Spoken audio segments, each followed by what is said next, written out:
worked for 11 years in different companies, then as an OFW, and even tried traditional businesses like on-trade pharmacy and grocery, but nothing happened. My defining moment came one day when I was jobless and received a foreclosable letter from an EB. I asked God to please send me an opportunity with no stress, enjoyable, and most of all, big income. God gave me a business. It gives me the ability to help other people get rich as well. He gave me lifestyles. I'm now living in my dream house, traveling the world, and with assets working hard for me. When lockdown was starting, I just started with a borrowed 10,000. Now, a hotel owner. You're not happy right now with what you're doing. You're not meant to be in that place. Make a shift now, because you are meant to be living your dreams with your family. You're meant to be driving your brand new car, traveling the whole world, and living your brand new house. You're meant to be earning more, to give more. Don't stop searching. Don't stop hoping. And most of all, don't stop praying. Your amazing future is coming.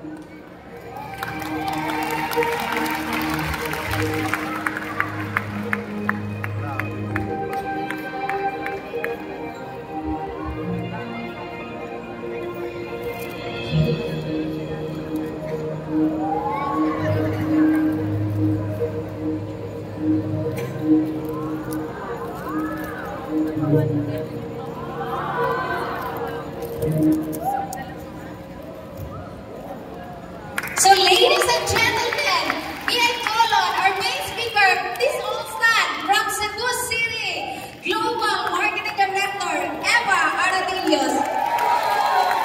Escorted by Miss Susan Paulo Bernardo Aradillos and Marco Rachel Aradillos.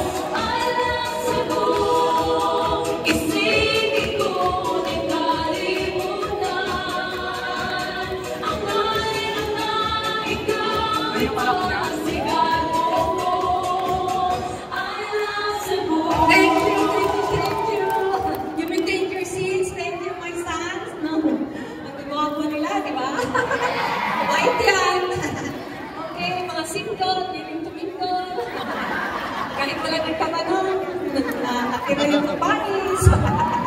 Okay, so yun, no? Hindi ko na nakalimutan. So thank you everyone. No? Yung mga pumunta talaga dito, yung audience, of course, yung corporate for having me here. Tapos yung mga nag-promote. Congratulations sa lahat. Congratulations talaga. So, big hands to all. Thank you. Yung video mo, gawa ng anak ko. So, thank you. 23 years na talaga ako sa business. Ang tagal na. So, hindi naman halata. Okay? So, yun ang topic ko. Ano ba yung topic ko? Siguro alam na ng iba nito. Who moved my cheese? Sino ba dito nakabasa na sa book na to? Can I see your hands? Show of hands. Okay, marami na. So, paraffles na yung mamaya. Ha? Yung mga nakabasa na. No? Tapos, yung first prize, yung mag-talk dito. Okay? Okay, so, yun. Ano ba to? Yung topic na to is about change. Sabihin niyo, change. Change. Diba? Kailangan kasi natin yan, yung change. If you accept and adapt change, you're gonna be successful in your life.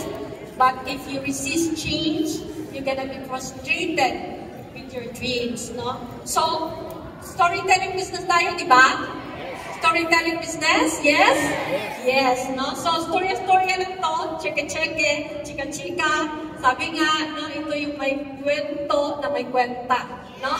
Okay, so, isa na natin. Ano ba dito? Once upon a time, there lived 4 little characters who ran through a maze looking for cheese to nourish them and make them happy. Okay, so next. Then, the 4 characters, sila yun, were mice. Dalawa yung mice, named Sniff and Scurry, and 2 were little people who were as small as mice. Their names, sino yung mga names nila? Si Hem at saka si How. I-pronounce nila itong How, ha? Hem and How. Okay? Then, every day, the mice, the little people, spend time in the maze looking for cheese.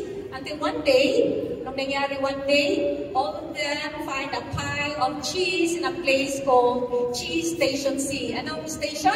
C, no? Excited sila and enjoy nila yung cheese every day. The little man said, "This cheese is amazing. Perfect talaga. And there's so much of it, we'll never run out." So ano nangyari? Susunod? Then the mice didn't say much. They were always busy sniffing and scurrying.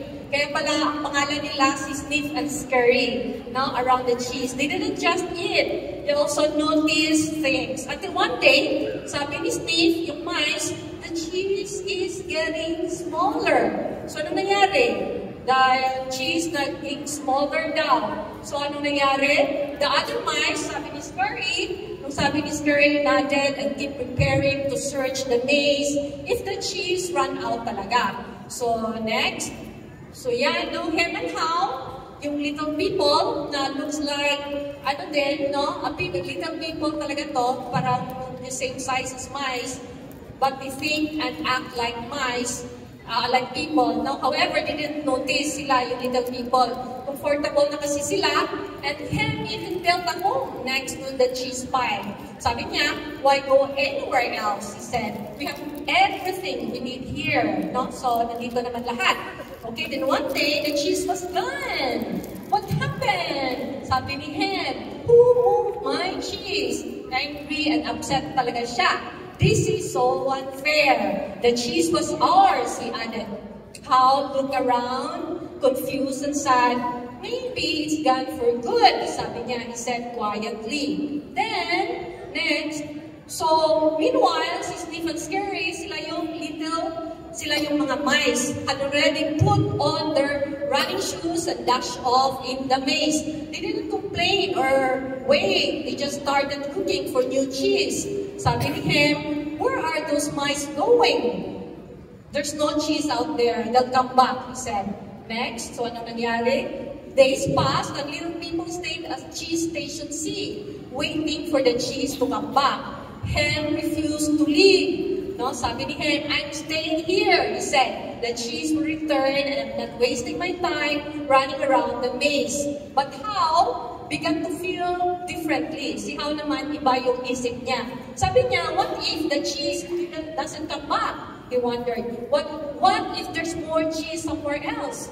No, sabi naman ni Hem, don't be ridiculous. It's too dangerous out there. What if you get lost? Or what if there's no cheese at all? So, anong nangyari? Next. So, yan, nangyari dito. Si How, hard-headed talaga to. Sabi niya, si Hem, no, he stated, si How, he was scared to actually si How. No, but deep down, he know that staying wouldn't solve anything. Sabi ni Hem, I cannot keep waiting. I have to go. Sabi ni How, no? Sabi ni Hem, si Hem pala yung hard-headed, you'll regret it. There's nothing out there. Si How wasn't so sure about that. Maybe the mice know something we don't, he said.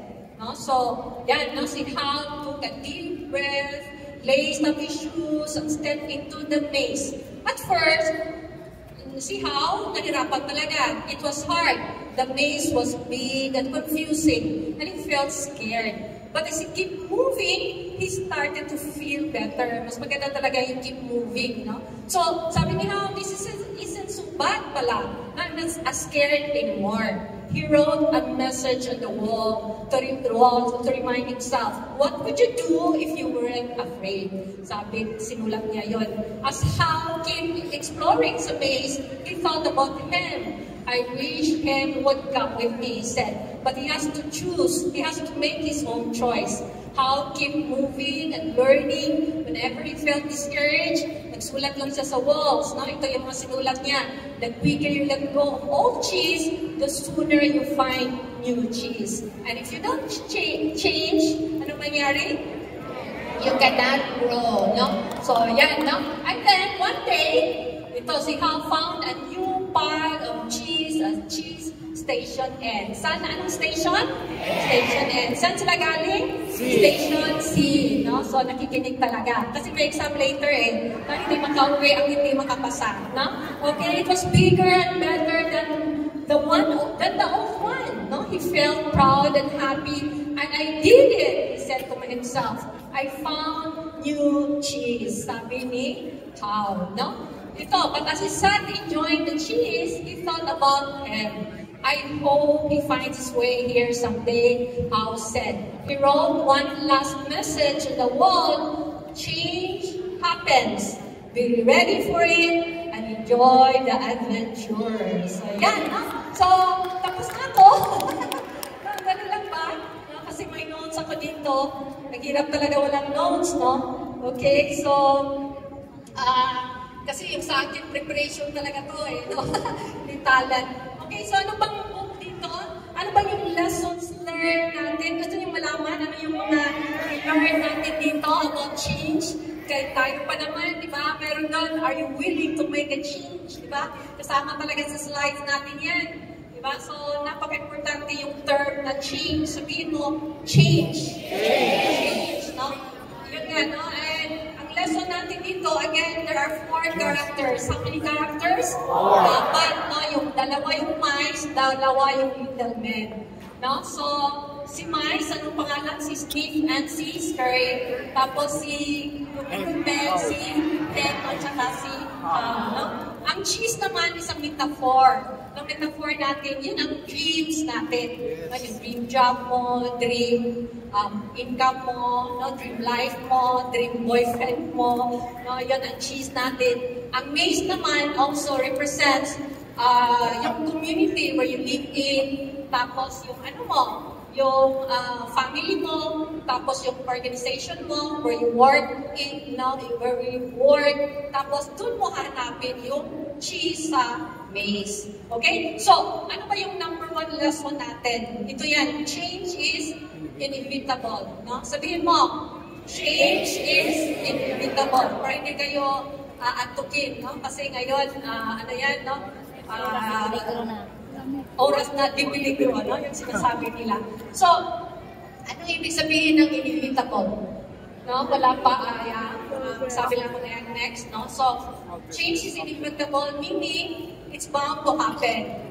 No? It's guaranteed. It's certain na mangyari talaga. No? That's inevitable.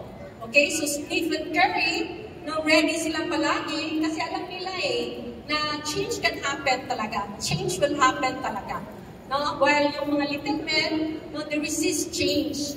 No? Hindi sila nag-align na change is inevitable. No? Sabi nga ni Tony Robbins, ano sabi ni Tony Robbins? Change is inevitable, progress is optional. No? Sana baliktad eh.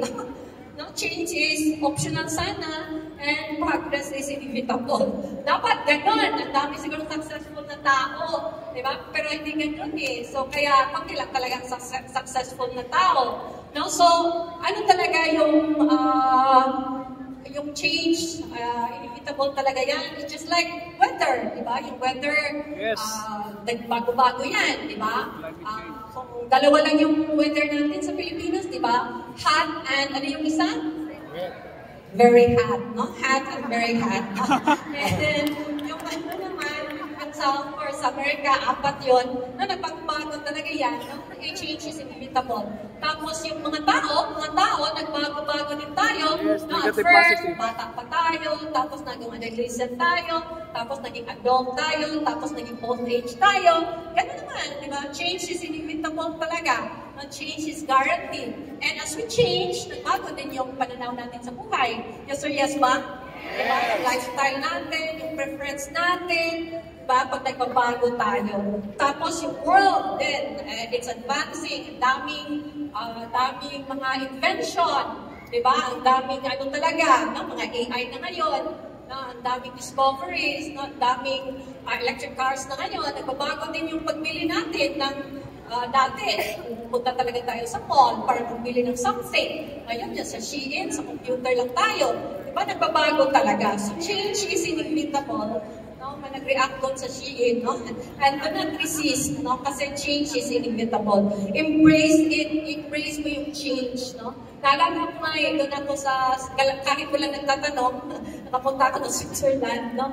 Doon sa Switzerland kasi, ang lamig talaga, super lamig. No, sabi ng son ko, "Ma'am, huwag mong i-resist yung lamig, no? Kasi mas lalamigin ka." No, embrace mo yun, no? So, embrace mo yung lamig. No, true enough, na-enjoy ko yung lamig, no? So, magaling pala pag in-embrace mo yung lamig, no? Do not resist. Basta sa lamig, pwede ma-apply.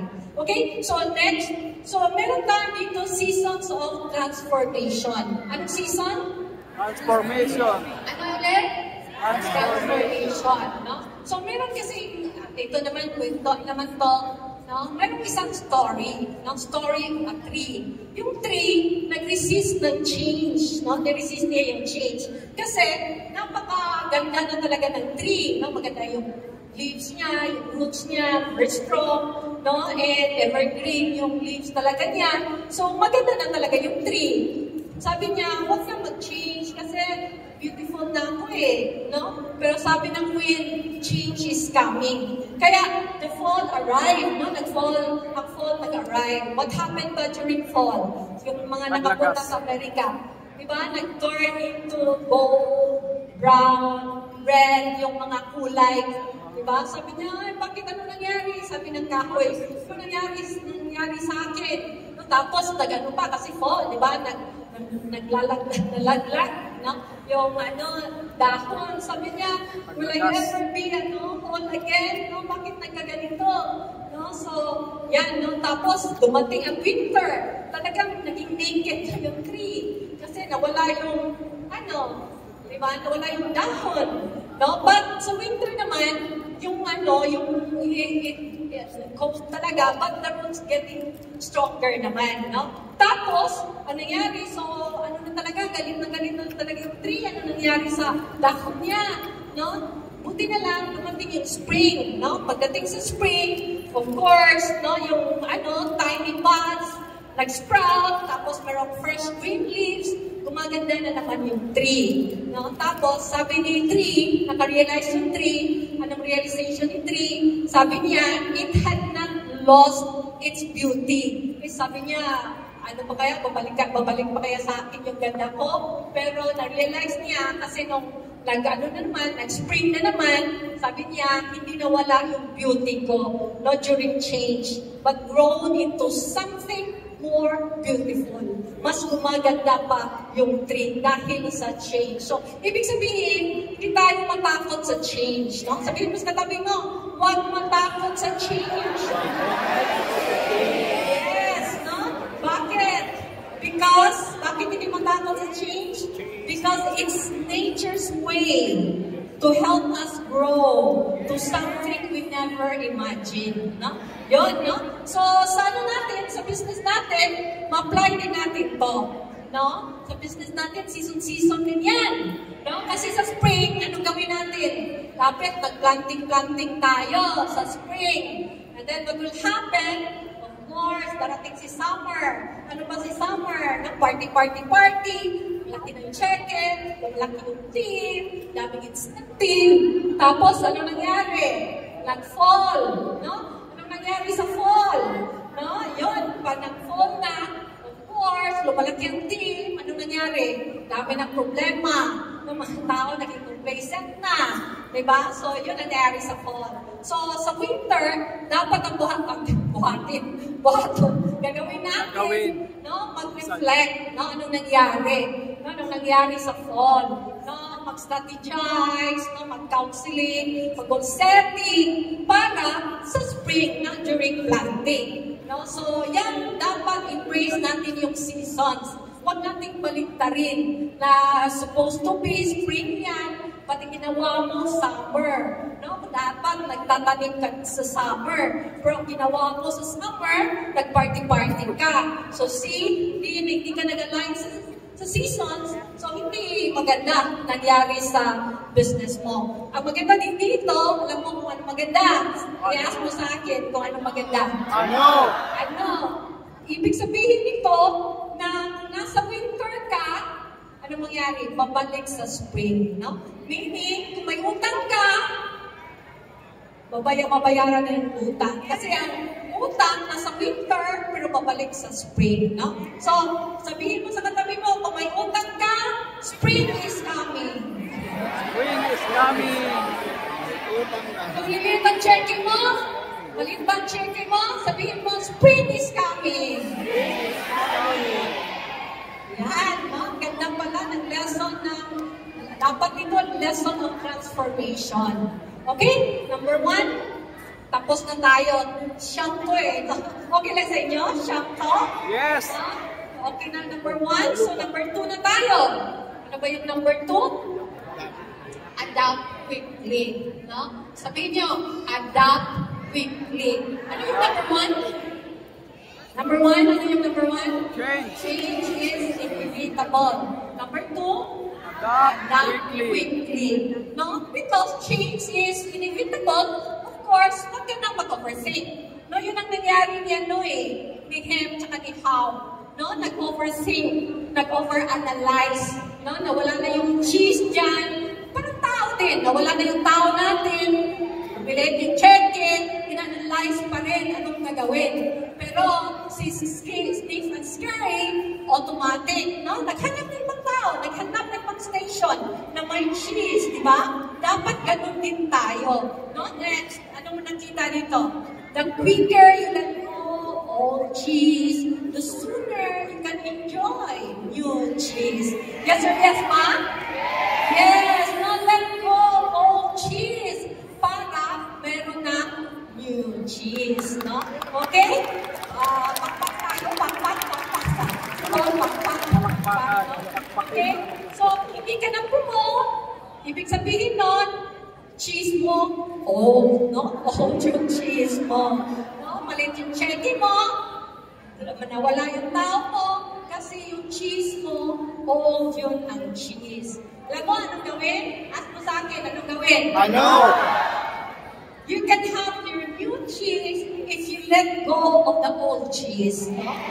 Let go of the old cheese kasi ang explanation yan, gusto niya na explanation? No? Kasi ang universe ayaw ng vacuum.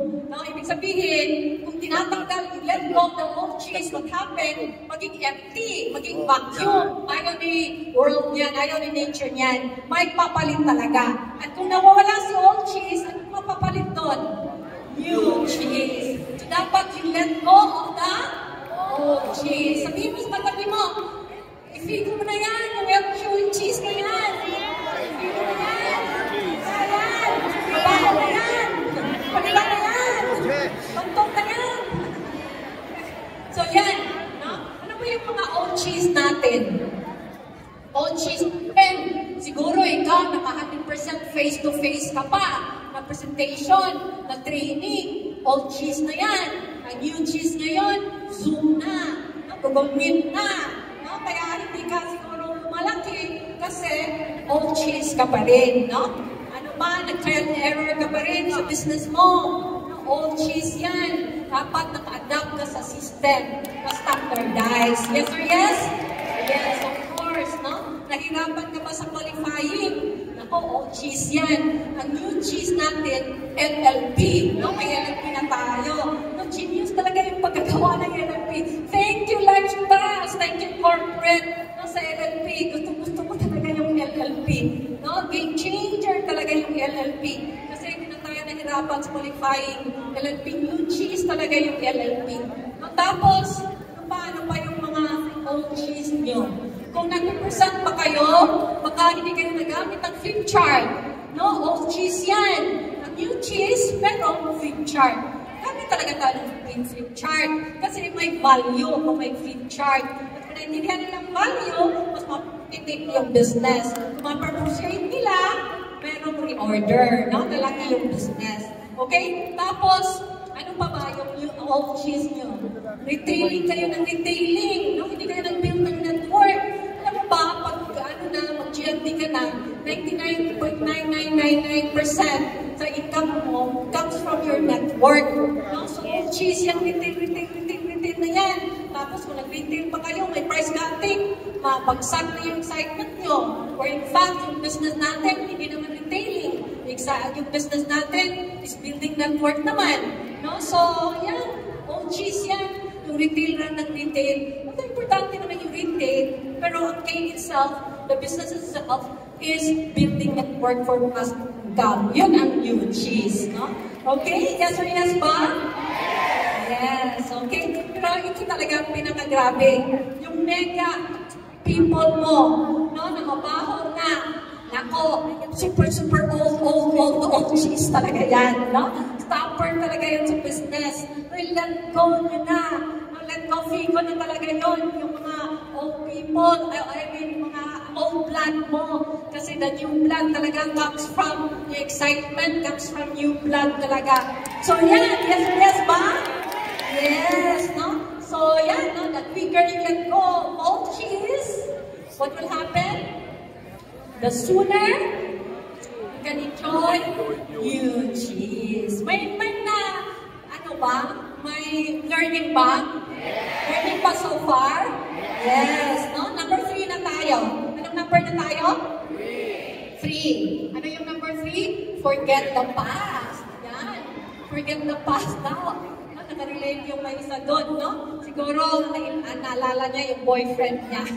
Forget your boyfriend, your girlfriend, past na yan, no? So, si Hem, no, na-stuck up sa cheese station C talaga, no? Kasi, ang ano niya dati, maalala niya, yung past niya, nagrabe talaga yung cheese, ang supply ng cheese, no? Tapos, life is easy, no? Kaya, hindi talaga siya makalis-alis sa station C. Kasi ang ganda talaga ng buhay niya doon. Kahit na wala na yung cheese, hihintay pa rin niya. Pero si Stephen Curry, yung mice, no, umaalis talaga para hanapin yung cheese, no, para maghanap ng ibang tao. Pero si Hem, no, feeling entitled talaga, reluctant talaga, no. Pero si Hawa, nagano talaga siya, nag-move out talaga siya to find cheese. Okay? So, ano bang meron dito? Next slide. So, yan. Old beliefs